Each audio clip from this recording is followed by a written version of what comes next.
দ্বাদশ শ্রেণীর সমস্ত ছাত্রছাত্রীদের আজকের ক্লাসে আহ্বান জানাই। আজকের ক্লাস শুরু করব। আজকের মূলত তোমরা দেখতেই পাচ্ছ ব্যাকগ্রাউন্ডে যে একটা পর্যায় সারণীর ছবি দেখানো হচ্ছে। তো এটা দেখে পরিষ্কার যে আসলে আমরা আলোচনা করতে চলেছি পি ব্লক মৌল নিয়ে। দেখো, তোমাদের ক্লাস 12-এ সেমিস্টার 3-তে মূলত এই 5টি যে গ্রুপ, মোট যে 6টি গ্রুপ 13 to 18, এর মধ্যে মূলত 15, 16, 17 এবং 18 এই 5টি গ্রুপের মৌলদের ভৌত এবং রাসায়নিক ধর্ম, তাদের অকারেন্স বা অবস্থান প্রকৃতিতে তাদের কতটা পাওয়া যায় এবং তাদের থেকে কিছু হাইড্রাইড বা হ্যালাইড যৌগগুলো তাদের স্থায়িত্ব বা তাদের রাসায়নিক সক্রিয়তা, এইসব নিয়েই কিন্তু পি ব্লক মৌলের আলোচনা থাকবে এবং তার সঙ্গে পরিচ্ছেদ সংক্রান্ত প্রশ্নগুলোও আমরা ক্লিয়ার করব। তাহলে আজকের লেসনে আমরা প্রথমেই আলোচনা করব গ্রুপ 15 মৌলগুলোকে নিয়ে। গ্রুপ 15-এ দেখো যে মাত্র কয়েকটি মৌল আছে, nitrogen, phosphorus, arsenic, antimony, bismuth, আর বহু চর্চিত যেটা এখনো আবিষ্কারের স্তরে আছে, মস্কোভিয়াম, এমসি। তো চলো আজকে এই মৌলগুলোর ইলেকট্রনিক কনফিগারেশন, অকারেন্স, এইগুলো নিয়ে একটু আলোচনা করা যাক। তাহলে আমরা এখানে যে দেখছি গ্রুপ 15, এই যে দেখো গ্রুপ 15 পি ব্লকের অন্তর্ভুক্ত, এইটা আমার হচ্ছে গ্রুপ 15 গ্রুপ। তো প্রথম সদস্য দেখো নাইট্রোজেন, এরপর আছে ফসফরাস ই, এরপর আর্সেনিক এএস, অ্যান্টিমনি এসবি এবং বিসমাথ এবং মস্কোভিয়াম। তো আমাদের মূলত এই চ্যাপ্টারে নাইট্রোজেন এবং ফসফরাসকে নিয়ে বেশি আলোচনা থাকবে। প্রথম বেশিরভাগ আলোচনায় কিন্তু নাইট্রোজেনকে নিয়ে শুরু। তো এদের আমরা এই যে 5টি মৌলের কথা বলা হচ্ছে, nitrogen, phosphorus, arsenic, antimony, bismuth এবং মস্কোভিয়াম, এটা এখনো আলোচনা স্তরে আছে, রিসার্চ লেভেলে আছে। এই মৌলগুলো আসলে নিকোজেন্স। এদের কি বলা হয়? নিকোজেন্স। নিকোজেন্স স্পেলিংটা দেখো, PNICOGENS, নিকোজেন্স। এবং এদের থেকে যে যৌগ পাওয়া যায়, ধরো নাইট্রোজেনের যৌগ NCl3, ফসফরাসের যৌগ PCl5, এদের বলা হয় নিকোনাইডস। কি বলা হয়? নিকোনাইডস। আসলে গ্রিক শব্দ নিকামিংস থেকে, PNICOMIGS, নিকামিংস থেকে, এই এর মানে হচ্ছে সাফোকেশন। সাফোকেশন, সাফোকেশন মানে শ্বাসরুদ্ধ অবস্থা। অর্থাৎ নাইট্রোজেন মানে মানে নাইট্রোজেনের মধ্যে, মনে করো কোনো একটা রুম, তার মধ্যে শুধু নাইট্রোজেন আছে, কোনো জীব কি বাঁচতে পারবে না? কারণ নাইট্রোজেন কখনোই শ্বাস বায়ু নয়, অক্সিজেনের মতো। তাই এটাকে শ্বাসরুদ্ধ অবস্থা সৃষ্টি করা যায় নাইট্রোজেনের মাধ্যমে। সেই কারণেই এই নিকামিংস কথা থেকে এসছে, অর্থাৎ সাফোকেশন কথা থেকে এসছে নিকোজেন্স। এখন আমরা যদি এই প্রত্যেকটা মৌলের ইলেকট্রনিক বিন্যাস লক্ষ্য করি, তাহলে দেখব যে ইলেকট্রনিক বিন্যাসগত দিক থেকে কিন্তু নাইট্রোজেন ডিফারেন্ট, আবার ফসফরাস ডিফারেন্ট। দেখো, নাইট্রোজেনের ইলেকট্রন বিন্যাস আমি 1s2, 2s2, 2p3 লিখতে পারি। দেখো এখানে 2s-এ ইলেকট্রনস আর ফুলফিল্ড, 2s-এ ইলেকট্রনস আর ফুলফিল্ড। তো এটা আমি এইভাবে দেখাচ্ছি, এই একটা ইলেকট্রন, এই একটা। আর 2p-তে কিন্তু এরা হাফ ফিল্ড, কারণ 2p-তে দেখো 3 অরবিটালস আছে, 2px, 2py and 2pz। দেখো এখানে একটি করে electron. Half field according to হুলস rule of stabilisation, এটা যথেষ্ট একটা স্থিতিশীল কি ইলেকট্রনিক সজ্জা।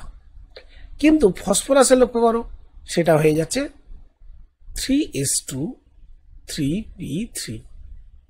তাহলে নাইট্রোজেনের সঙ্গে ফসফরাসে আমরা দেখতে পাচ্ছি কি, যে ঠিক বাইরের যে উপকক্ষ, তার ঠিক আগের উপকক্ষ, এখানে দুটো ইলেকট্রন, এখানেও দুটো ইলেকট্রন, কিন্তু এর আগের কক্ষ যদি বলি এটা ফুলফিল্ড নাইট্রোজেনের।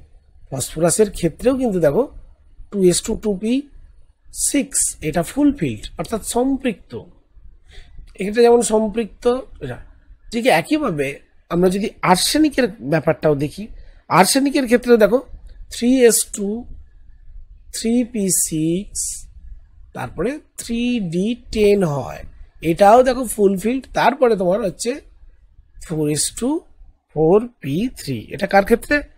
আর্সেনিকের ক্ষেত্রে, আর্সেনিক।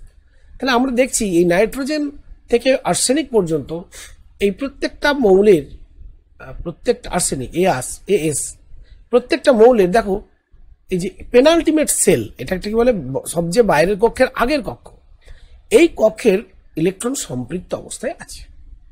কিন্তু লক্ষ্য করো এরপরে এক্সেপশনালি আমরা দেখব যে এসবি এবং বিআই এদের ক্ষেত্রে ইলেকট্রনিক বিন্যাস কিন্তু চেঞ্জ হয়ে যাচ্ছে।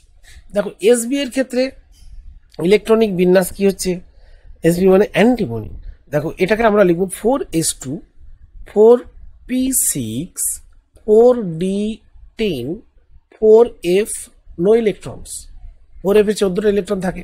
তারপরে চলে যাচ্ছে 5s2 5p3। তাহলে দেখো এই যে সেলটা এটা কিন্তু ইনকমপ্লিট, এই জন্য এটাকে আমরা বলবো অসম্পৃক্ত অবস্থা। সম্পৃক্ত অবস্থা আমরা বলবো না। একইভাবে বিসমাথের ক্ষেত্রেও তাই। বিসমাথের ক্ষেত্রে বাইরের সেলের ইলেকট্রনিক বিন্যাস 6s2 6p3। এখানেও কিন্তু 5s থেকে 5s2 থেকে একদম 5f পর্যন্ত কি এর মধ্যে মাত্র 5p6 পর্যন্ত ফুলফিল্ড আছে। তারপরে 5d10 পর্যন্ত 5s2 5p6 5d10। এই 5 নম্বরে যে অরবিটালসগুলো আছে S P D F G, এর মধ্যে এফ আর জিতে কোনো ইলেকট্রন থাকছে না, তাহলে অবভিয়াসলি এটাও ইনকমপ্লিট। এখন আমরা এই চ্যাপ্টারে মূলত প্রথমে নাইট্রোজেনকে নিয়ে আলোচনা করব। নাইট্রোজেনের ইলেকট্রন বিন্যাসটা তোমরা যদি ভালো করে লক্ষ্য করো দেখবে 2sটা অবভিয়াসলি কি স্ফেরিক্যাল। এটা নিউক্লিয়াস থেকে এটা বাইরে যদি 2s হয়, এই জায়গাটায় আসলে ইলেকট্রনের কি থাকে? ইলেকট্রনের ঘনত্ব 2s এ ফুলফিল থাকে। তারপরে আমরা জানি যে কি থাকে? 2p orbital. 2p অরবিটাল কটা থাকে? স্যার একটা পি জেড বরাবর, জেড অ্যাক্সিস বরাবর। তো আরেকটা কি হবে? আরেকটা লোব থাকে পি এক্স বরাবর, অর্থাৎ এক্স অক্ষের দিকে আরেকটা যাবে, তাই না? আরেকটা কোথায় যাবে? স্যার পি ওয়াই এর দিকে। তো এটাকে আমরা এক্স অক্ষ বরাবর যদি করি, এই যে ইলেকট্রন ক্লাউডগুলো এদিকটায় ম্যাক্সিমাম থাকে, ডেন্সিটিটা এদিকটা বেশি থাকে। আর একটা থাকে দেখো পি ওয়াই অক্ষ বরাবর, ঠিক আছে? এটা আমরা অলরেডি আগে এইগুলো আলোচনা করেছি। প্রত্যেকটাতে দেখো একটি করে ইলেকট্রন থাকে, তাই না? প্রত্যেকটা অরবিটালে কটা করে ইলেকট্রন থাকে? তাহলে স্ফেরিক্যালটা হচ্ছে 2s, আর এই ডাম্বেল শেপগুলো হচ্ছে সব অ্যাকর্ডিং টু অ্যাক্সিস নাম দেওয়া আছে 2px 2py 2pz। ক্লিয়ার? সাধারণ অবস্থায় এই নাইট্রোজেন যেহেতু এই দেখো হাফ ফিল্ড আছে না, 2p3 2s2, এই যে ইলেকট্রনিক বিন্যাস 2p3 হাফ ফিল্ড, এই কারণে এ অনেক বেশি স্থিতিশীল একটা পরমাণু বলা যায়। স্থিতিশীলতা আছে, অর্থাৎ যথেষ্ট স্থিতিশীল যেহেতু ইলেকট্রন বিন্যাসগত দিক থেকে। সেই কারণেই ঠিক আমরা জানি যে নাইট্রোজেন একটা যেহেতু N triple bond N form করে, এবং এই যৌগটা কি হয় না একটা নিষ্ক্রিয় গ্যাস এর মতো কাজ করে। নিষ্ক্রিয় গ্যাস বলবো না, নিষ্ক্রিয় গ্যাস এর মতো কাজ করে। তাহলে আমরা আজকে আলোচনা করলাম নাইট্রোজেন গ্যাসের এবং গ্রুপ 15 অন্যান্য যে সদস্য, নাইট্রোজেনের যে সদস্য, তাদের সাধারণ ইলেকট্রন বিন্যাস নিয়ে।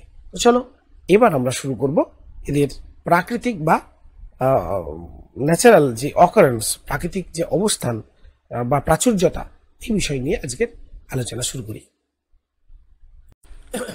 দেখো নাইট্রোজেন N2, আমরা যদি বলি বায়ুমণ্ডলে এর পার্সেন্টেজ কত, তোমরা বলবে অ্যাবাউট 77% অ্যান্ড অ্যাবাভ, 77 থেকে 78%। এখন এই নাইট্রোজেনের ভূত্বক ছাড়া, ভূত্বক মানে আর্থ ক্রাস্ট ছাড়া যদি বলা হয় যে অন্য কোথায় অবস্থান আছে, সেটা তো আমরা বলবো এয়ার বা বায়ুমণ্ডলে। কিন্তু ভূত্বকে কি নাইট্রোজেনের অবস্থান আছে? না, নাইট্রোজেন গ্যাস হিসেবে ভূত্বকে নেই। অবশ্যই নাইট্রোজেনের কোনো যৌগ রূপে আছে, যেমন নাইট্রেট যৌগ রূপে, সোডিয়াম নাইট্রেট, ইন্ডিয়ান সল্ট পিটা, সেই রূপে তার মধ্যে নাইট্রোজেন থাকে। আবার পটাশিয়াম নাইট্রেট, এটা হচ্ছে চিলি সল্ট পিটা, সেটাও কিন্তু ভূত্বকে আছে। অর্থাৎ ভূত্বকে নাইট্রোজেনের প্রাচুর্য কম হলেও এরা কিন্তু নাইট্রোজেন ঘটিত যৌগ নাইট্রেট রূপে অবস্থান করে। আবার দেখো ফসফরাস, ফসফরাসের অবস্থান কিন্তু পি, ফসফরাসের অবস্থান পি, অ্যাকচুয়ালি P4 রূপে থাকে। হ্যাঁ, নাইট্রোজেন যেমন N2 রূপে প্রাচুর্য, আর ফসফরাস তেমনি P4 রূপে।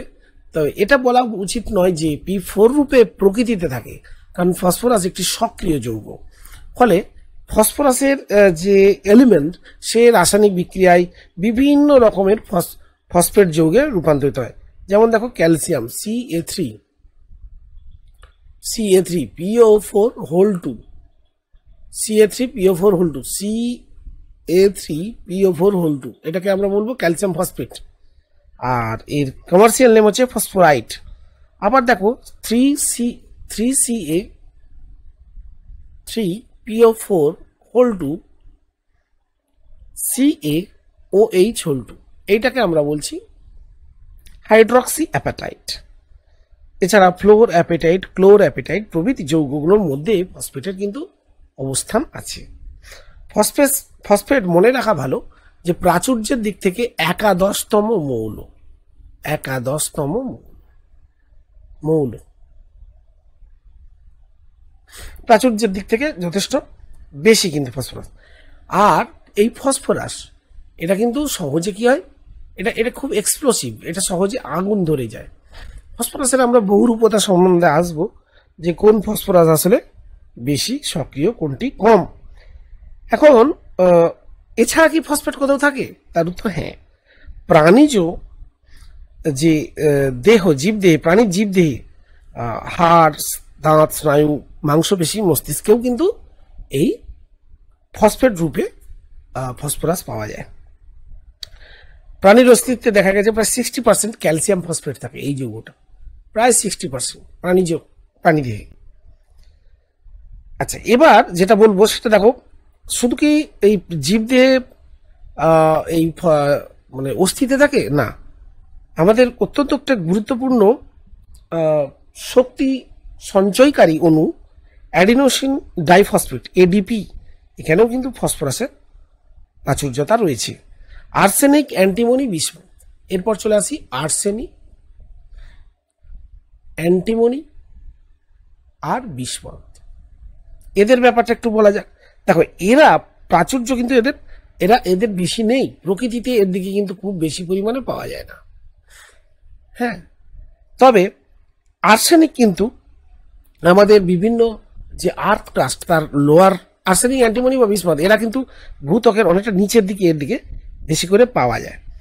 আর এরা সাধারণত সালফাইড আকরিক রূপেই ভূত্বকে এদের পাওয়া যায়। যেমন আর্সেনিক সালফাইড AS2S3, যেমন S3, যেমন SB2S3, হ্যাঁ, antimony sulphide, bismuth glance Bi2S3 ইত্যাদি।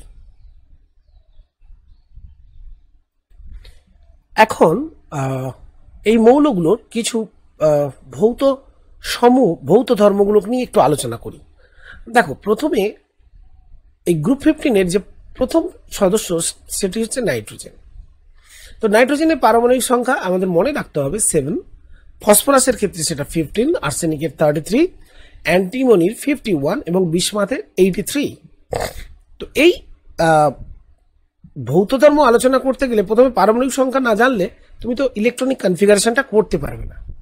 তো 7 মিনস হচ্ছে এর ইলেকট্রনিক কনফিগারেশন, অলরেডি আমরা আলোচনা করেছি 2s2 2p3। পারমাণবিক ভর এইটাও মনে রাখতে হবে, আমরা জানি অলরেডি ক্লাস 10-এ পড়েছি 14.01, 13.97, এটা 30 আমরা না ধরে এটাকে 31 বলি অ্যাপ্রক্সিমেটলি। আর্সেনিকের ক্ষেত্রে 75 বলি, আর অ্যান্টিমনির ক্ষেত্রে 122, আর বিসমাথের ক্ষেত্রে প্রায় এর মানটা কত না 208.98। ক্লিয়ার? আচ্ছা, এবার দেখো পারমাণবিক ভর তো আমরা এটা এই ডাটাটা তো আমরা পেয়ে যাব, কিন্তু প্রথম আয়নীকরণ এনথালপি এগুলো আমরা জাস্ট অর্ডার বা ক্রমটা আলোচনা করব, কারণ এক্সাক্ট ভ্যালু মনে রাখার কোনো প্রয়োজন নেই। প্রথম আয়নীকরণ এনথালপি মানে কি? তা সিম্পল, দেখো কোনো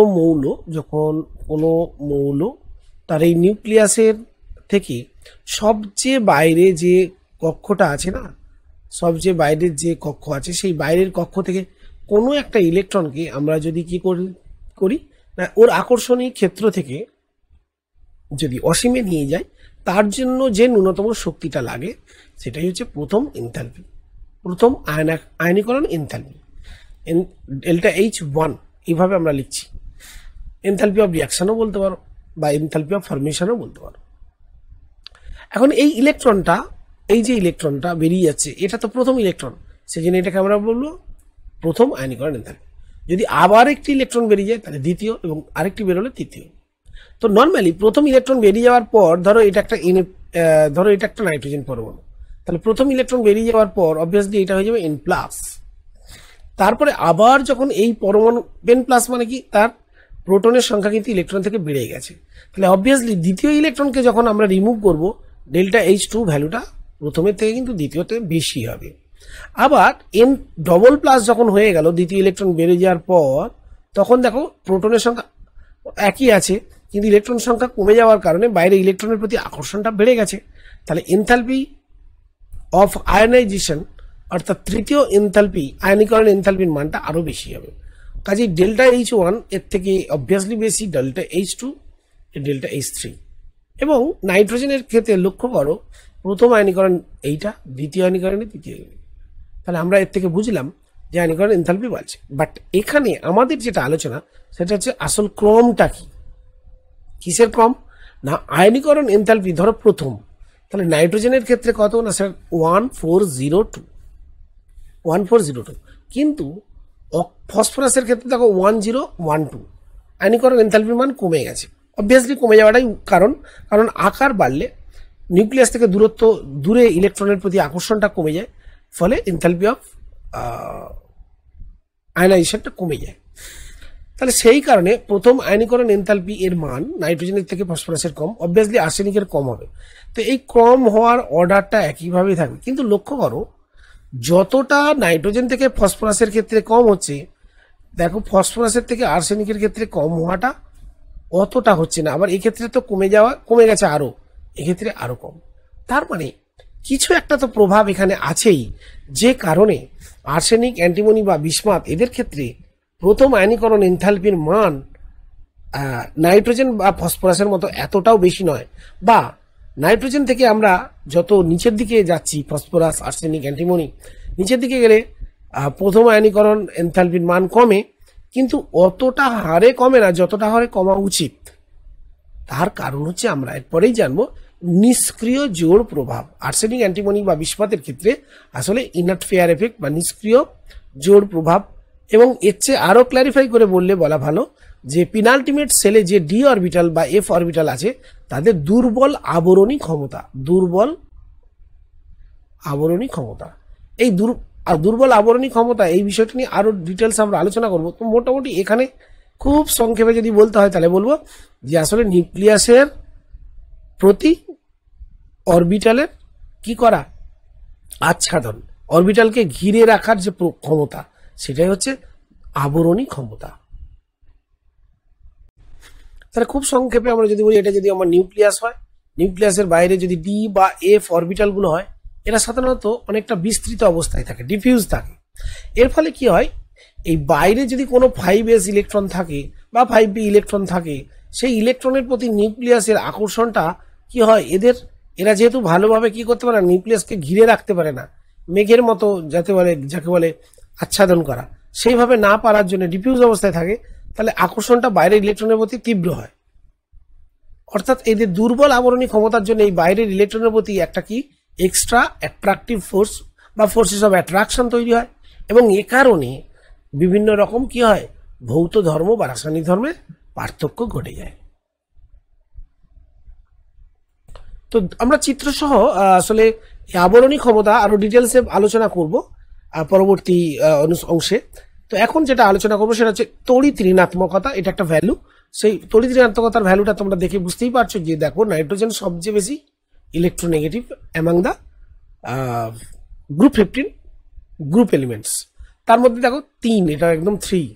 সেই জন্য একমাত্র নাইট্রোজেনই দেখো NH3 যৌগে আমরা লক্ষ্য করেছি কি হয়, NH3 যৌগে কি হয় না স্যার, হাইড্রোজেন বন্ড হয়, তাই না? হাইড্রোজেন বন্ড হয়, কিন্তু অন্যান্য যৌগগুলো, অন্যান্য এলিমেন্টসগুলো এরা হাইড্রোজেন বন্ড তৈরি করতে পারে না। তার কারণ হচ্ছে এই যে দেখো এর ইলেকট্রোনেগেটিভিটি অনেক বেশি এবং আকারটাও কিন্তু যথেষ্ট ছোট। তারপরে দেখো সমযোজী ব্যাসার্ধ, অর্থাৎ কোনো ধরো নাইট্রোজেন, এই যৌগে নাইট্রোজেনের একে অপরের সঙ্গে যে সমযোজী বন্ধনে আবদ্ধ, তাহলে তাদের মধ্যে যে ডিস্টেন্স, সেই ডিস্টেন্সে দেখো নাইট্রোজেনের ক্ষেত্রে যা ফসফরাসের ক্ষেত্রে বেশি, অবভিয়াসলি বাড়ছে। স্বাভাবিকভাবেই গ্রুপের উপর থেকে নিচের দিকে গেলে যেমন যে ক্রমে বাড়া উচিত বাড়ছে, কিন্তু এই বাড়াটা, বৃদ্ধির হারটা এই জায়গায় কমে যাচ্ছে, সে হারে কিন্তু বাড়ছে না। ওই কারণটা ওই দুর্বল আবরণী প্রভাব পেনাল্টিমেন্ট সেলের। একইভাবে আয়নীয় ব্যাসার্ধ লক্ষ্য করো, এখানে প্রথমেই দেওয়া আছে N3-, অর্থাৎ নাইট্রোজেন ইলেকট্রন অ্যাকসেপ্ট করে আসলে N3- তৈরি করে। ইলেকট্রন হারানোর প্রবণতা এর কম, কিন্তু যেহেতু নাইট্রোজেনের কি থাকে না স্যার 2s2 2p3, তাহলে কি করবে, এ বাইরে থেকে দেখো আরো 3টে ইলেকট্রন পেলে 2p6 হবে, আর 2s2 2p6 এটা একটা স্টেবল কনফিগারেশন, সেই জন্য N3-। একইভাবে ফসফাইড, আর্সেনাইড এইভাবে। কিন্তু লক্ষ্য করো এই জায়গাটায় একটা এক্সেপশন তৈরি হয়েছে। কি এক্সেপশন স্যার, না দেখো ওখানে Sb আমরা দেখেছি 3+ আর Bi 3+, আসলে ওরা ক্যাটায়ন গঠন করে, তার কারণ ওই ইনার্ট ফেয়ার এফেক্ট, এবং আয়ন এনথালপি অফ আয়নাইজেশনটার ভ্যালুটা যথেষ্ট কম। আয়নীকরণ এনথালপির মান কম হওয়ার জন্য এরা সহজেই দেখো ইলেকট্রন, প্রথম আয়নীকরণ এনথালপির মান দেখো অনেক কম, তাই না? তাহলে এরা কি করবে, সহজেই ইলেকট্রন, বা দ্বিতীয় এনথালপি দেখো এটাও কম, সেই জন্য, এবং ইলেকট্রন যেহেতু দূরে থাকে আর্সেনিক অ্যান্টিমনির ক্ষেত্রে, সহজেই ইলেকট্রন লুজ করে এরা ক্যাটায়ন্স তৈরি করছে। তারপরে চলে আসো মেল্টিং পয়েন্ট, খুব ইম্পর্টেন্ট এই জায়গাটা, মেল্টিং পয়েন্টটা লক্ষ্য করো। এখানে আমরা ক্রমটা জাস্ট আলোচনা করব, আর ডিটেলসটা আমরা এরপরে আবার আলোচনা করব কেন মেল্টিং পয়েন্টটা কম হচ্ছে। লক্ষ্য করো এটা 63 317 1089, তাহলে কি হচ্ছে, মেল্টিং পয়েন্ট আমরা দেখছি বাড়ছে। আবার এই জায়গায় দেখো মানে অস্বাভাবিকভাবে মেল্টিং পয়েন্ট কিন্তু কমে গেছে, গলনাঙ্ক কমে গেছে। আর স্ফুটনাঙ্কের ক্ষেত্রে লক্ষ্য করো, আমরা দেখতে পাচ্ছি যে দেখো স্ফুটনাঙ্কটা নর্মালি কি হওয়া উচিত, যত বাম দিক থেকে ডান দিকে যাব স্ফুটনাঙ্ক বাড়া উচিত, এবং সেটাই হয়েছে এক্ষেত্রে। কিন্তু এখানে একটু অ্যাবসার্ড, মানে অস্বাভাবিক ভ্যালু দেখো, নাইট্রোজেনের দেখো স্ফুটনাঙ্ক কতটাই কম। এই জন্যই সাধারণ উষ্ণতায় এ কি থাকে, এ গ্যাসীয় অবস্থায় থাকে। সাধারণ উষ্ণতায় এ গ্যাসীয় অবস্থায় থাকে, যেহেতু স্ফুটনাঙ্কটা 77.2 কি কেলভিন, তার মানে মাইনাসে চলে যাচ্ছে, ডিগ্রি সেন্টিগ্রেড করলে এটা মাইনাসে চলে যাচ্ছে, তাই না? তো আজকের এই আলোচনা আমরা এই পর্বে এখানেই শেষ করছি। এরপরে আমরা আলোচনা করব এই প্রত্যেকটা আসলে টপিক নিয়ে, পারমাণবিক সংখ্যা, আয়নীকরণ এনথালপি, তড়িৎ ঋণাত্মকতা, প্রত্যেকটা টপিক নিয়ে এবং তাদের হ্রাস বৃদ্ধির ক্রম নিয়ে আমরা ডিটেলস আলোচনা করব।